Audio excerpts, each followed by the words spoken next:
A narcotics police officer busted, facing years in prison on charges of corruption and lying to the FBI. Bernard Hall Jr. is the second Benton Harbor police officer involved with allegedly embezzling funds and filing false police reports in drug cases. More than 120 people could be exonerated as a result of this massive investigation. 24-hour News 8's Leon Hendricks talked with one of them today. Bernard Hall had his first day in federal court today. Meanwhile, prosecutors are sifting through the dozens and dozens of search warrants that he obtained, trying to figure out how many of them will have to be thrown out. I really didn't see a reason for them to be at my home if they didn't find drugs on me in the initial pullover stop.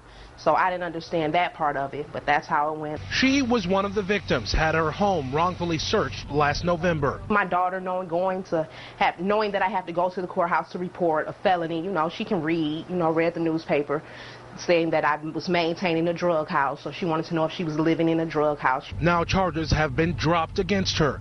But that's just the beginning of getting her life back in order. My name being in the paper, it just was very uncomfortable, a very uncomfortable time. Andrew Collins was convicted and is now serving a 3-year sentence. Bernard Hall was arrested this morning.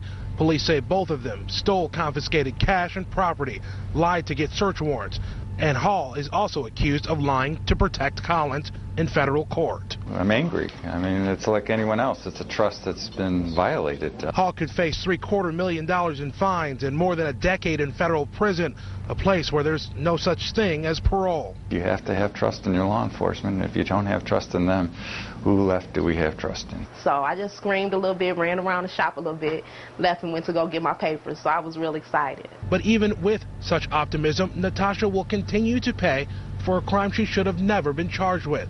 She's already lost her home that she had gotten through a government assistance program. With this happening, they had to kick me out of the program, saying that I had drugs, maintaining a drug house, selling drugs, which was never true. And tonight she's offering these words of wisdom. Just fight for it. Just fight for it. I mean, it may be tiresome and it may seem to be a whole lot, but just keep fighting towards what you know is right, and it'll all come out and everything will be okay.